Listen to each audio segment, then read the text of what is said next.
જામનગરમાંથી સમાચાર મળી આવ્યા છે। રાજકીય નેતાઓ અને બિલ્ડરોને સોશિયલ મીડિયામાં ખોટી રીતે બદનામ કરવાના મોટા રેકેટનો જામનગર સાયબર પોલીસે પર્દાફાશ કર્યો છે। પૂર્વ કૃષિ મંત્રી રાઘવજી પટેલ તેમજ જામનગરના બિલ્ડરોને ટાર્ગેટ બનાવી ખોટા અને ભ્રામક પોસ્ટરો ફેલાવવાના કેસમાં મુખ્ય સૂત્રધાર વિશાલ કણસાંગરા સહિત 3 આરોપીઓને ઝડપી લેવામાં આવ્યા છે।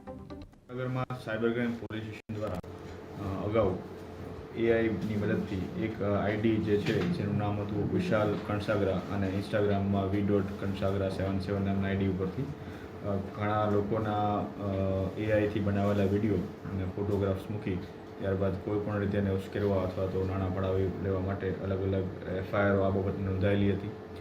જે એફઆઈઆરના અનુસંધાને સાયબર ક્રાઇમના જે સ્ટાફ છે વિકી હિરેનભાઈ ઝાલા અને તેમના દ્વારા ટેકનિકલ એનાલિસિસ કરવામાં આવી રહ્યું હતું। ત્યારબાદ head constable Pranavbhai Vasra, head constable Rajesh Kumar Karmor, head constable Darshitbhai Sisodiya તથા પોલીસ કોન્સ્ટેબલ રાજેશ પરમાર દ્વારા આ બનાવ બાબતમાં અલગ અલગ રીતે તપાસ કરવામાં આવી રહી હતી।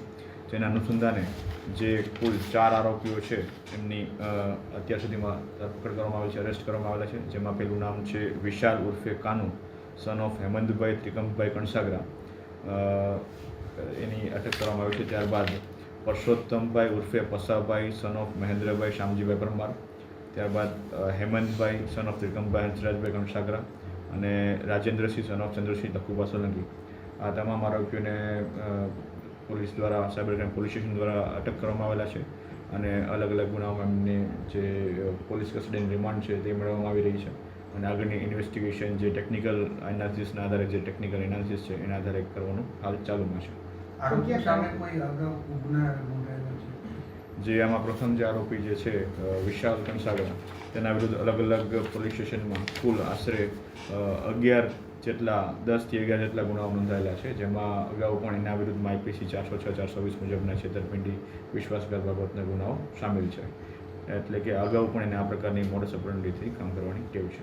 સાહેબ, એનું કારણ શું છે કે પૂર્વ કૃષિ મંત્રી છે રાઘવજીભાઈ, બિલ્ડર છે જમનભાઈ ફળદુ, તેનું સોશિયલ મીડિયા ઉપર વાયરલ કરવાનું કારણ શું? તે મોટી બાબતની તપાસ